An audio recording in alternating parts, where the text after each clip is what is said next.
Je vous demande d'accueillir et d'applaudir Pierre Hermé.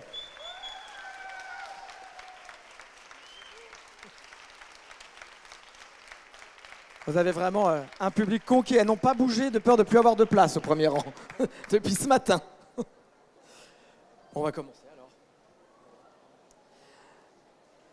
Merci vraiment à toutes et tous d'être toujours un peu plus nombreux. Mais alors là, Pierre Hermé, la présence de Pierre Hermé oblige. Bravo. Je vous demande même de vous applaudir vous parce que vous êtes là depuis très longtemps.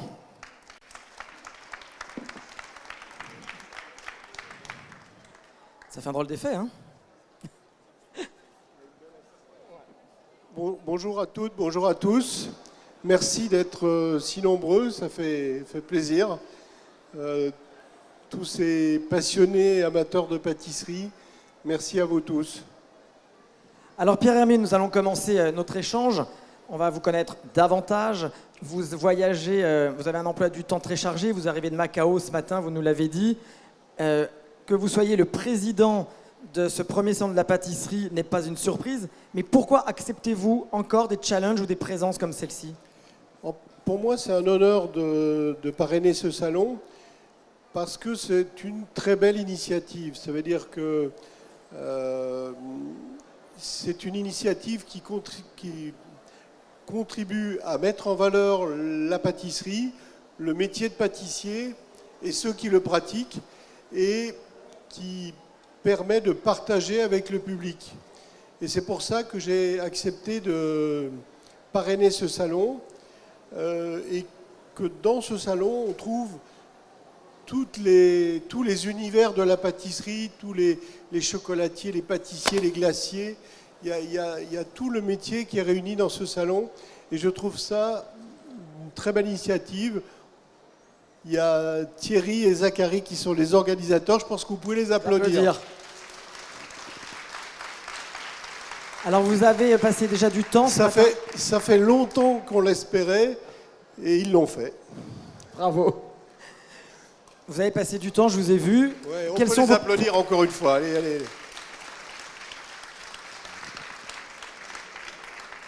Quelles sont vos premières impressions alors depuis ce matin sur ce salon justement? Je trouve qu'il y a une belle diversité. Il y a des gens qui font le métier différemment. Tout à l'heure, je discutais avec une jeune femme qui travaille avec des sucres qui ont un taux d'absorption différent. Ah oui. J'ai vu un minotier qui fait des très belles farines. J'ai vu des gens qui font des cours, le cordon bleu, Valrhona, tout ça, avec des gens qui viennent apprendre, en fait, ils repartent du salon avec quelque chose en plus à faire à la maison, une recette, un truc, une astuce. Enfin, en tout cas, ils repartent pas les mains vides et avec un petit plus qui est donné par le salon. Alors justement, vous parliez de savoir-faire. Quelle est pour vous la pâtisserie qui représente, pas deux, hein, la pâtisserie qui représente le plus le savoir-faire français? J'ai une petite idée sur votre réponse. J'ai l'impression que c'est le Saint-Honoré, mais peut-être que d'autres gens dans la salle ont un autre avis. Non ? Est-ce que vous êtes d'accord? Oui. Parce qu'en fait, il y a le travail de la pâte feuilletée, il y a le travail de la pâte à choux, la crème pâtissière, la chantilly, le travail du sucre cuit. Je trouve, le Saint-Honoré, c'est pas mal. Après, je suis sûr qu'on peut avoir si vous interrogez un autre pâtissier, il vous donnera un autre avis, mais Saint-Honoré, c'est pas mal comme représentation des savoir-faire. Je dis pas que c'est le meilleur gâteau, c'est un très bon gâteau que j'apprécie et que je fais de temps à autre, mais il y a vraiment pas mal de savoir-faire différents dans le Saint-Honoré. Alors les Français sont réputés pour être très chauvins. On dit que la pâtisserie française est la meilleure pâtisserie, celle où il y a le plus de choix. Est-ce que, objectivement, selon vous, c'est une vérité, vous qui parcourez le monde? Alors, dans le métier de la cuisine, il y a pas mal de cuisines. La cuisine japonaise, la cuisine chinoise, la cuisine, même des cuisines chinoises, il y en a plusieurs. La cuisine péruvienne, la cuisine marocaine. Il y a plein de types de cuisine. En matière de pâtisserie, le choix est un peu plus restreint. Et il y a pas mal de cultures dont dont le sucré et le dessert en fin de repas ne fait pas partie de leur culture et de leurs habitudes. Donc, j'ai l'impression qu'il y a une vraie prépondérance du savoir-faire français. Lorsqu'on parcourt le monde, dans les restaurants, dans les hôtels, ce qu'on voit le plus, c'est des pâtissiers qui travaillent avec les savoir-faire français. Alors bien sûr, avec des interprétations, avec des diversités, avec une richesse qui est formidable, mais j'ai l'impression, et je suis prêt à écouter un contradicteur, que le savoir-faire de la pâtisserie française, c'est vraiment celui qui rayonne à travers le monde. Alors en parlant de savoir-faire, vous avez créé ou fait du macaron un incontournable, comme la Tour Eiffel l'est à Paris. Est-ce que vous aviez conscience de ce que vous faisiez à ce moment-là, quand vous avez créé les macarons? En fait, quand j'ai commencé à faire les macarons, donc c'est en 1976, quand je suis arrivé comme apprenti pâtissier chez Le Nôtre. Déjà, le macaron, c'était le travail qu'on filait aux apprentis, donc j'aimais pas trop ça. Et puis après, à manger, j'aimais pas trop non plus parce que c'était 2 biscuits à coller avec un petit peu de ganache ou un peu de confiture de framboise. Et on avait café, framboise, chocolat et vanille. Et vanille, il n'y avait rien dedans. C'était juste le biscuit à coller. C'est vrai. Et donc, je me disais, bon, c'est un peu sucré et ça manque de goût, le macaron. Donc, pendant très longtemps, je ne m'y suis pas beaucoup intéressé. Et début des années 80, je me suis dit, il y a vraiment un espace de créativité sur le macaron. C'est-à-dire que de travailler sur des goûts nouveaux, des goûts différents. Et c'est comme ça que petit à petit, j'ai élaboré plein de recettes de macarons. D'abord des goûts uniques, que j'appelle les infiniments. Infiniment citron, infiniment mandarine, infiniment marron, infiniment vanille. Et puis ensuite des associations de saveurs, parfois inspirées des pâtisseries que j'ai créées, Ispahan, ou tout simplement créées pour les macarons. Jardin des poètes, miso, miso et citron jaune. Jardin en Sicile, orange et fleurs de basilic. Enfin, il y a comme ça beaucoup de recettes. Quelqu'un me demandait il y a quelque temps combien j'ai créé du macaron, j'ai aucune idée. Mais beaucoup. J'en ai fait 2 livres déjà. Et puis, tous les ans, il y a de nouveaux macarons. Et ce matin, vous nous disiez que l'Ispahan, c'est celui qui est le best-seller chez vous. Alors, l'Ispahan, c'est d'abord un gâteau. À l'origine, j'ai créé un gâteau dans lequel il y a du macaron. Et effectivement, c'est le gâteau emblématique de la maison. Quand on vend 20 Ispahan, on vend 10 du deuxième, de celui qu'on vend le plus derrière. Vraiment loin en tête. Donc c'est de loin le gâteau qu'on vend le plus, et depuis très longtemps. Alors comme il y a des tendances dans la mode, dans la décoration, quelles sont les grandes tendances en matière de pâtisserie actuellement? Je pense qu'il y a un vrai, et depuis maintenant déjà quelques années, beaucoup de pâtissiers travaillent dans ce sens-là, c'est d'utiliser le sucre comme un assaisonnement. Ça veut dire le sucre n'a plus le rôle principal, mais d'avoir la juste quantité de sucre pour assaisonner le gâteau. Que ce soit tous les grands pâtissiers travaillent de cette façon-là, parce que c'est à la fois un besoin, une demande, et ça correspond à une évolution aussi du métier, parce que dans le temps, le sucre avait également un rôle de conservateur, ce qui n'est plus le cas aujourd'hui. Et puis après, il y a des tendances. On a vu apparaître des pâtisseries sous forme de fruits. Je pense notamment au travail de Cédric Grolet. On a vu apparaître des gâteaux qui sont en forme de cake marbré, en forme de madeleine de François Perret. On a vu aussi des boutiques monoproduits, l'éclair de génie de Christophe Adam, ou les Popolini avec les choux, ou des boutiques avec des macarons, uniquement des macarons. Ça aussi, je pense que ça fait partie des courants qui traversent le métier. Alors la pâtisserie préférée des Français est la tarte au citron. Et ils ont raison. Ils ont raison. vous faites aussi des tartes au citron. Est-ce que le macaron au citron est le macaron qui cartonne?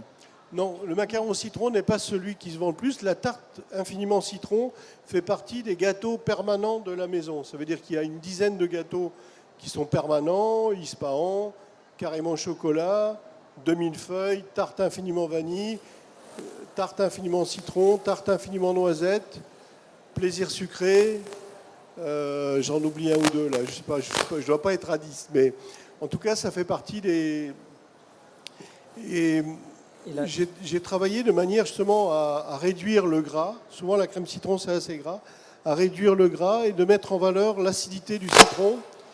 Et dans la tarte au citron, ce que j'aime bien, c'est avoir des ponctuations. C'est pour ça que dessus, sur la nôtre, il y a des petits morceaux de chair de citron et il y a des fines lamelles de citron confit maison pour travailler à la fois sur l'acidité, l'amertume et le parfum. Alors, ce n'est pas un scoop parce que vous nous l'avez dit ce matin, mais dans les gâteaux de Noël que vous allez proposer à la fin de l'année, il y a justement un gâteau d'une bûche avec un citron. Vous utilisez le citron noir. Alors, citron noir, c'est une découverte d'il y a 3-4 ans. J'en ai d'abord fait un macaron, et puis ensuite un bonbon au chocolat. Et cette année, pour Noël, il y aura une bûche infiniment citron noir. Donc, vous pourrez aller vous en procurer et en acheter pour les fêtes de fin d'année. Est-ce que professionnellement, vous avez des regrets? Est-ce qu'il y a un dessert, un produit que vous n'avez pas réussi à travailler, ou alors quelque chose sur lequel vous aviez peut-être misé et puis ça n'a pas fonctionné? Alors, déjà, j'ai un principe dans la vie, c'est de ne jamais avoir de regrets. Pour ça, c'est déjà bien. Je peux constater des erreurs et d'essayer de m'améliorer. D'accord. Ça, c'est en permanence. Je pense que j'essaye de m'améliorer en permanence. Mais j'aime pas la notion de regret. Par contre, il y a des produits sur lesquels j'ai travaillé sans arriver à trouver la solution. Je les ai mis de côté pendant un certain temps. Et puis ensuite, de trouver une solution au fur et à mesure. Je prends l'exemple d'un cake qui s'appelle le cake Mogador, qui aujourd'hui fait partie des best-sellers quand on le fait. La première fois, Mogador chez nous, c'est chocolat au lait, fruit de la passion. La première fois que je l'ai fait, on a fait un essai, j'ai fait une recette, on a fait un essai, et bof, c'était bon, mais bof, je ne retrouvais pas ce que j'aime bien dans le macaron. Donc j'ai dit, ok, on a refait un deuxième essai sans arriver à quelque chose d'intéressant. Et puis, 3-4 ans après, j'ai trouvé la solution, et du coup, j'ai fait un cake Mogador avec dessus, il est recouvert d'une ganache chocolat au lait, fruit de la passion. À l'intérieur, il y a des morceaux de chocolat au lait à la fleur de sel. Il est imbibé avec un jus aux fruits de la passion. Et du coup, on retrouve ce qu'on aime bien dans le macaron. Parce qu'à l'origine, Mogador, c'est un macaron. Et comme ça, parfois, il y a des recettes que je mets de côté parce que je ne trouve pas la bonne solution, soit technique, soit ingrédients, soit les deux. Voilà. Donc ça évolue. Notre savoir-faire est en perpétuelle évolution. Ça veut dire qu'une recette, pour moi, n'est jamais figée. Ah oui. Il y a des recettes qui bougent peu, mais parfois, on peut bouger les choses dans la crème pâtissière, dans la pâte sucrée, parce que je pense que tout est perfectible et on peut toujours améliorer l'existant. Alors parlons un peu de vous. Vous êtes le chef pâtissier le plus connu en France, dans le monde. Vous avez même été reconnu. Il y a d'autres chefs pâtissiers très connus. Non, vous êtes quand même... Vous êtes d'accord avec moi, l'incontournable. Christophe Michalak, enfin je pense à plein d'autres chefs pâtissiers que j'apprécie. Et vous êtes avant tout alsacien, vous le revendiquez, vous en parlez. Est-ce que la passion de la pâtisserie, on sait que c'est la 4e génération dans votre famille, vous la tenez vraiment de votre grand-père et de votre père? Tout s'est passé là-bas. Moi, très tôt, j'ai su que je voulais être pâtissier. À l'âge de 9 ans, je savais que je voulais être pâtissier. Et je pense que c'est vraiment mon père qui m'a donné cette envie. Parce que, enfant, si je voulais le voir, il fallait que j'aille au laboratoire, à l'atelier de pâtisserie ou de boulangerie. Donc, j'étais très tôt plongé en immersion. Alors, tout petit, j'avais le droit de faire la plonge et nettoyer nettoyer les plaques. Puis petit à petit, j'ai eu droit à des tâches un peu plus élaborées, de dénoyauter les fruits et de garnir les tartes. Enfin, et quand j'ai commencé le métier, donc à l'âge de 14 ans, je pensais que je savais déjà faire la pâtisserie parce que j'avais pratiqué chez mon père, mais quand je suis arrivé chez le nôtre, j'ai découvert un autre monde, quelque chose qui était vraiment différent. Et c'est vraiment là que j'ai appris le savoir-faire qui est aujourd'hui le mien. Ça veut dire les bases.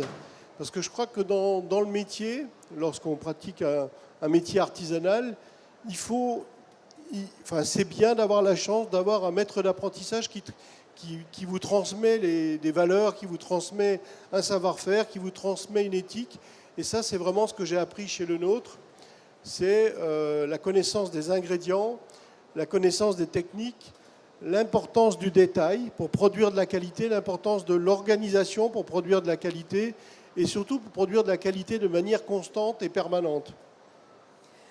Justement, ce matin, vous nous en avez parlé, mais tout le monde n'était pas là. Comment se naît chez vous une nouvelle recette, une nouvelle pâtisserie, un gâteau?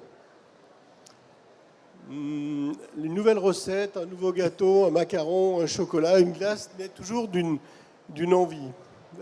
L'envie, elle est déclenchée par plusieurs facteurs. Très souvent, et principalement, c'est un ingrédient, mais ça peut être aussi une image, une photo, une discussion avec quelqu'un, une lecture. Il y a vraiment beaucoup de sources d'inspiration, mais principalement, c'est les ingrédients. Mais quand je vous parle d'une discussion, il y a quelques années, j'ai discuté avec une amie libanaise qui me dit qu'elle avait mangé des loukoums glacés je ne sais où. Je dis, c'est pas mal les loukoums glacés. Et du coup, je me suis dit, les loukoums, c'est vraiment une texture intéressante. Parfois, c'est en plus bon en termes de goût. Et du coup, j'ai commencé à phosphorer à partir de cette conversation. Et j'en ai fait une tarte citron vert, fraise et loukoum à la rose, qu'on va retrouver dans les boutiques dans pas longtemps, là, dans quelques jours, je crois la semaine prochaine. Et c'est quelque chose qu'on ne fait pas en permanence, mais qu'on fait tous les ans ou tous les 2 ans. Et du coup, ça a été, la discussion autour du loukoum a été le déclencheur pour arriver à quelque chose de complètement différent. Et c'est comme ça pour chaque produit. Il y a toujours, par exemple, dernièrement, j'ai travaillé sur le kinako. Le kinako, c'est la farine de soja, de torréfié. Et ça, c'est un goût très particulier et c'est quelque chose qui m'intéresse. Donc j'ai fait un essai de macaron qui pour l'instant n'est pas tout à fait satisfaisant, mais j'essaye d'aller sur une association de saveurs avec le kinako. Et tout se passe dans votre tête ou il y a une phase d'écriture, une phase C'est d'abord une projection purement intellectuelle et ensuite j'ai besoin d'écrire les choses pour établir une recette précise qui me permet aussi de transmettre et d'échanger avec les 3 pâtissiers qui travaillent avec moi sur la mise au point des produits. Je passe aussi par le dessin. Le dessin me permet de donner une dimension au produit et d'établir les différentes proportions entre les éléments d'un produit. Et d'aussi loin où remontent vos souvenirs, quel est le premier gâteau que vous avez tout seul confectionné? Alors peut-être que c'était chez votre père? Non, je crois que c'était... chez mon père, j'ai essayé de reproduire ce que j'apprenais chez le nôtre. Quand je rentrais le week-end en Alsace, j'essayais de reproduire et de lui faire voir, de partager avec lui ce que j'apprenais. Et ça a été Vous inversiez les rôles? Ça a été de jolis moments parce que il était intéressé, et il me laissait faire. Et du coup, il a mis en place des recettes que je faisais chez le nôtre. Il les a mis en place dans sa boutique. Et non, je pense que j'ai commencé à créer des choses à l'époque de mon service militaire, parce que j'étais pâtissier du ministre de la Défense, et à l'époque qui s'appelait Charles Hernu, et c'était un ministre qui était gourmand, et donc du coup, il m'a servi de cobaye. Il a eu de la chance. Comment vous définiriez-vous Pas toujours. Comment vous définiriez-vous aujourd'hui? Vous êtes je suis pâtissier. Pâtissier? Oui. D'accord. Alors, il se trouve que j'ai voulu créer une entreprise pour faire mon métier comme j'avais envie. Oui. C'est ce que j'ai fait il y a une vingtaine d'années avec un ami qui s'appelle Charles Nati. Et on dirige cette entreprise ensemble et on la fait grandir. Parce que vous êtes vraiment dans la transmission, vous allez vraiment, vous êtes proche, je dis public parce que c'est le cas, vous aimez le contact avec les autres, vous écoutez aussi les envies des autres. Il y a plusieurs façons de transmettre. Il y a bien sûr la transmission avec les collaborateurs dans la maison, les pâtissiers, les vendeurs, les vendeuses. Il y a la transmission qui se fait par les livres. J'ai publié un certain nombre de livres qui permet au public d'avoir les recettes et de les faire à la maison. Et puis, il y a aussi une autre façon qui est pour moi plus récente, qui est l'émission de télévision Le meilleur pâtissier, les professionnels, qui est une façon de transmettre à un public beaucoup plus large de téléspectateurs. Ce qui est assez intéressant aussi, c'est transmettre des valeurs du métier, transmettre des gestes, des appréciations, ce qui me plaît bien aussi parce qu'on a affaire à un public large. Oui.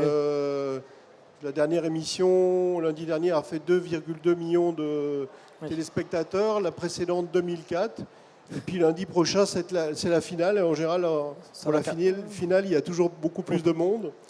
Donc, Alors justement, vous avez des secrets de fabrication, des choses qui vous appartiennent. Est-ce que vous les transmettez ou est-ce que c'est bien gardé? Alors ça, c'est quelque chose que j'ai appris aussi de Gaston Lenôtre.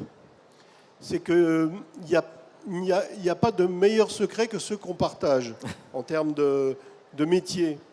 Je crois que si on est capable de reproduire la même pâtisserie et le même niveau de qualité à Paris, à Tokyo, à Macao ou à Marrakech, c'est parce que justement chez nous les secrets justement sont partagés et font partie d'un mode d'échange. Parce que je crois que moi j'ai jamais été un fervent défenseur des recettes qu'on garde secrètement. Et je suis vraiment quelqu'un qui apprécie de partager, même avec mes confrères, même avec tous les gens que je connais, de partager le savoir-faire. Pour moi, c'est très important. Je le pratique au sein d'une association qui s'appelle Relais Dessert. Relais Dessert regroupe parmi les 100 meilleurs pâtissiers boutiques, il n'y a pas de pâtissiers de restaurant, en Europe et dans le monde. Et justement, c'est un des principes de cette association, c'est d'échanger nos savoir-faire, parce que de toute façon, chaque fois qu'on reprend un savoir-faire d'un autre confrère, on ne le reprend jamais texto, c'est juste une base de réflexion et de travail. Quel est le plus joli compliment que l'on vous ait fait? C'est bon. Alors, il n'y en a pas d'autre. Après, bien sûr, on peut dire j'ai bien aimé parce que ceci, parce que cela, mais moi, quelqu'un qui me dit j'ai goûté un gâteau, c'est bon, c'est formidable. C'est que j'ai réussi à faire partager quelque chose, à faire partager des émotions, donc c'est tout simple. Mais je crois qu'il n'y a pas de... Alors bien sûr, on peut dire ceci, cela, mais moi, c'est quelqu'un qui me dit monsieur Hermé, c'est bon, écoute, je suis content. Bon, écoutez. Et à l'inverse, quel est votre pire souvenir? En fait, c'est comme les regrets. Je ne m'attache pas aux choses du passé. Moi, je suis vraiment tourné vers l'avenir et pour aller de l'avant. Donc, pire souvenir, j'ai oublié. C'est une amnésie qui... Ah non, si, j'en ai quand même une, quand même. Il faut que je la raconte. Allez. Quand je suis arrivé chez Lenôtre en tant que petit apprenti, un jour, on dit, il nous faut quelqu'un pour aller faire des crêpes dans une réception au Pré-Catelan. Je dis, OK. Moi, j'avais rien d'autre à faire le soir et j'avais envie d'apprendre et je ne connaissais pas le Pré-Catelan. Ça faisait 2 mois ou 3 mois que j'étais là. Et puis j'arrive Moi, j'avais vu ma mère faire des crêpes, donc je me suis dit, je sais faire des crêpes. Sauf que là, c'était des grosses crêpières, vraiment des crêpières bretonnes. Et j'avais jamais vu ça. J'en avais jamais vu. Et je savais même pas qu'on pouvait faire des crêpes sur un truc plat. Et quelqu'un me fait voir, donc j'essaye de faire. Puis tout d'un coup, je vois un monsieur qui passe avec une toque beaucoup plus grande que la mienne et que ceux des autres pâtissiers, c'était monsieur le nôtre. Et il me regarde, il me voit faire les crêpes, il dit, ah, petit, je vois que tu ne sais pas faire les crêpes. Allez, pousse-toi, je te fais voir. Il me pousse, il me fait voir, je me suis dit, oh purée, là c'est fini pour moi. C'est fini pour moi. Je me voyais déjà avec les étiquettes retour Colmar. Et le lendemain, toute la journée, toute la soirée, la journée, je me suis dit, mais je vais me faire virer, je vais me faire sortir d'ici. Et puis, c'est rien passé. Donc, du coup, j'ai appris quelque chose et j'ai rencontré Monsieur Le Nôtre pour la première fois. Et vous en avez reparlé avec lui après? Oui. On a eu l'occasion. Parce que j'ai continué à le voir et à le fréquenter jusqu'à son décès. D'accord. Alors, des personnalités dans le monde entier, vous en avez croisé. Et justement, est-ce qu'il y a une personnalité qui vous a impressionné, ou par sa connaissance de vos pâtisseries, ou parce que vous avez échangé, ou elle vous a aussi félicité sur un gâteau qu'elle achetait sans que vous le sachiez? Non, alors, je réfléchis si j'ai des souvenirs. Après, il y a des personnalités que j'aurais envie de rencontrer. Comme qui, par exemple? Le Dalai Lama. Ah oui, vous êtes nombreux. Hein. J'aurais rêvé de le rencontrer. Peut-être un jour, j'aurai l'occasion de le rencontrer. Ou, je sais pas, des gens comme Barack Obama. C'est pareil, c'est des personnages. Mais... il n'y a pas un souvenir lié à un gâteau, par exemple? Il y en a sans doute, mais vous ne voulez pas nous les dire. Non, après, on a des clients qui sont des fidèles. Il y en a qui viennent de temps en temps, mais oui.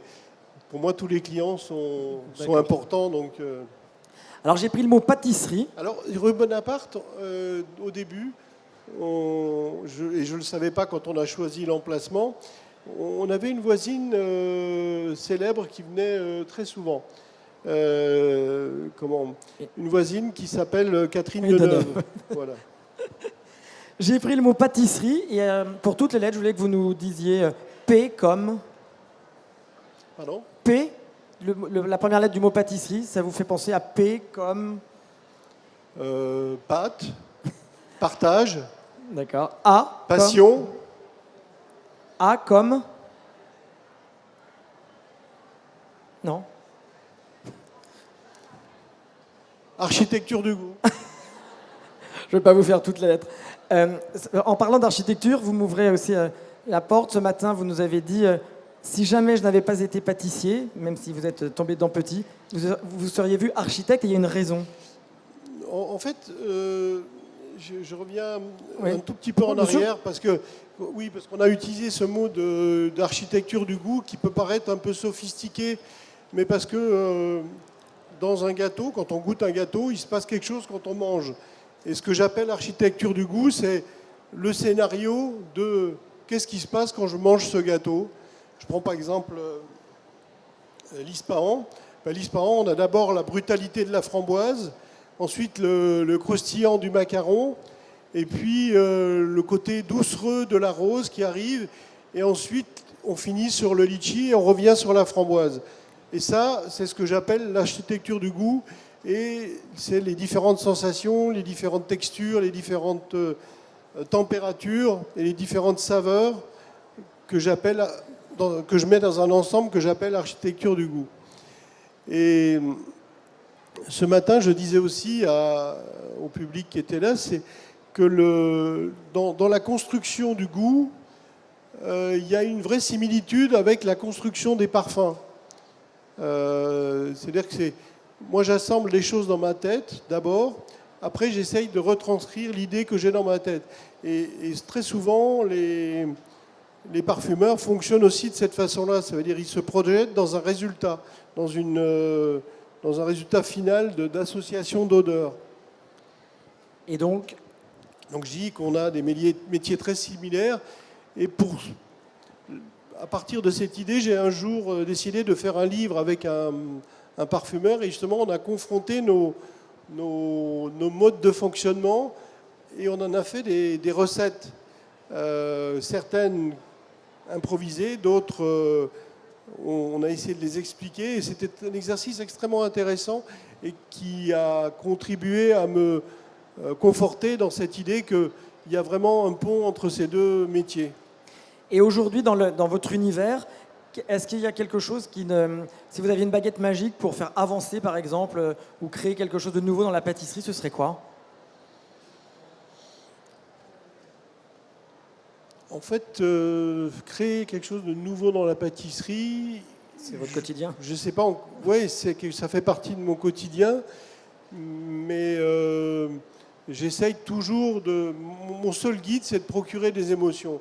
C'est de faire partager quelque chose, de faire partager une évocation, des sensations. Et ça, c'est ce qui est mon credo. Alors là, il y a beaucoup de personnes. Le mot de la fin pourrait, je vais vous le laisser, ça pourrait être comment créer des vocations ou comment vous pourriez donner envie à ceux qui hésitent de sauter le pas et de devenir pâtissier, une reconversion professionnelle éventuellement. Alors, le métier de pâtissier est un métier passionnant.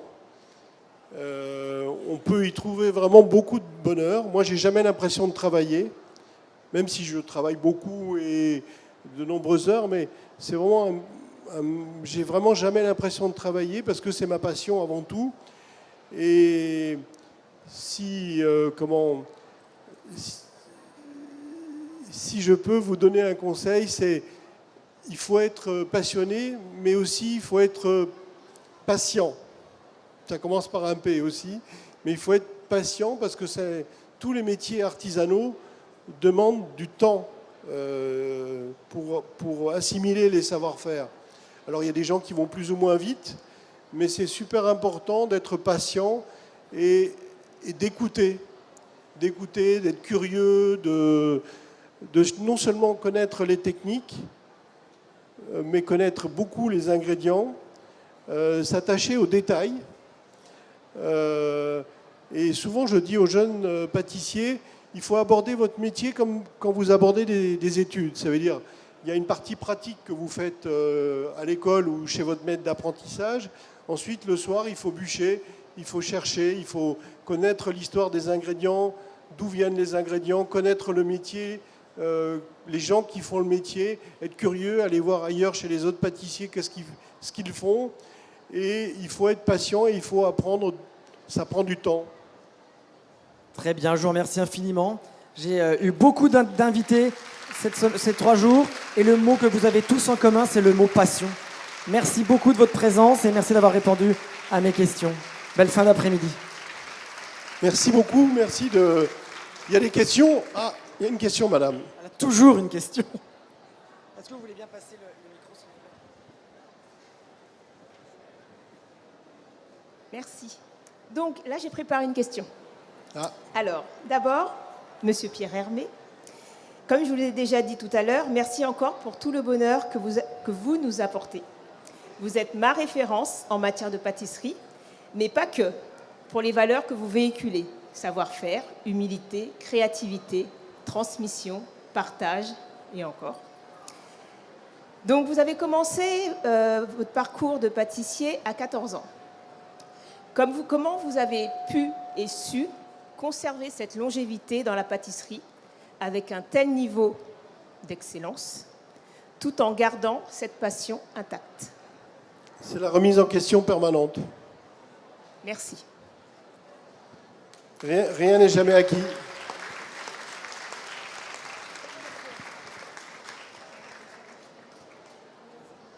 Bonjour Pierre Hermé. Bonjour. J'ai une question pour vous. Tout à l'heure, vous parlez des saveurs que vous retrouvez partout. Est-ce que vous retrouvez aussi cette saveur dans le salé? Alors, moi, je me suis toujours attaché à connaître à la fois le métier de la pâtisserie, mais aussi de la cuisine, et ça m'a beaucoup servi.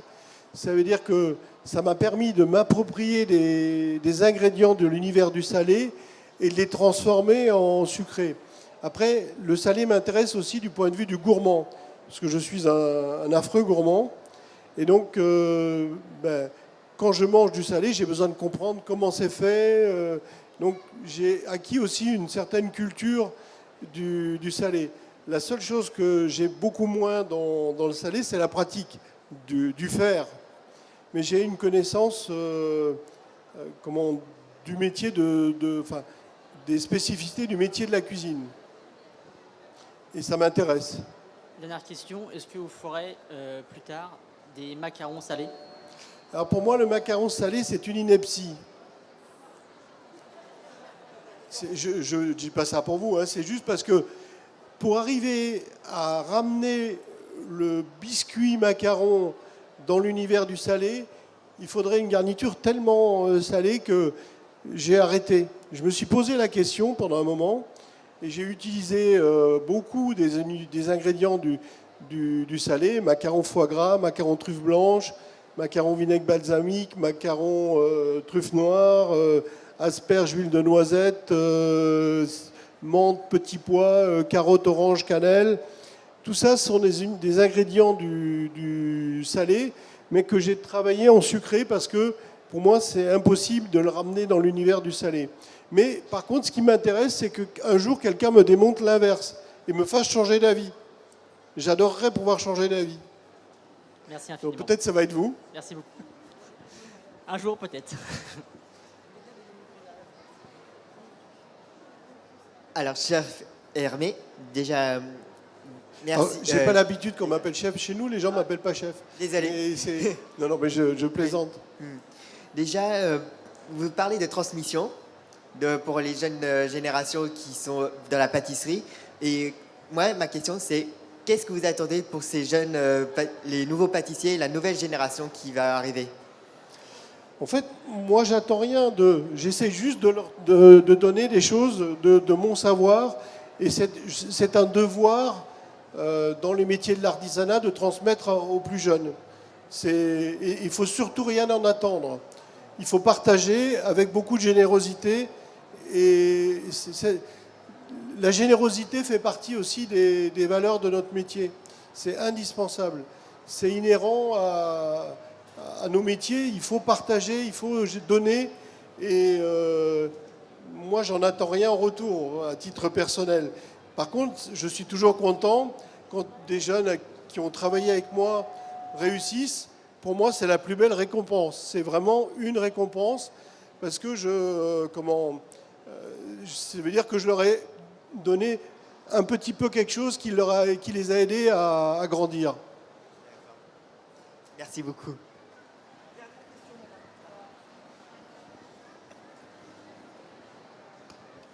Bonjour, Monsieur Hermé. Puisque vous avez une boutique à Hong Kong, deux boutiques à Macao, envisagez-vous un développement en Chine continentale, s'il vous plaît?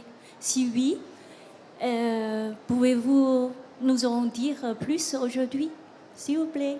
Pour l'instant, on n'a pas d'autres développements que ceux que vous venez d'énumérer, mais pourquoi pas, ça viendra peut-être. La Chine est un pays immense. Samedi, j'ai fait une interview avec un influenceur à Macao. En l'espace d'une heure et demie, 2 heures, il y a eu 16 millions de vues en Chine. Donc, ça va en faire rêver plus d'un. Ça laisse rêveur, hein. Ça calme, comme on dit. Voilà, merci de votre générosité, merci de ces échanges. Passez une très bonne fin d'après-midi. Merci beaucoup.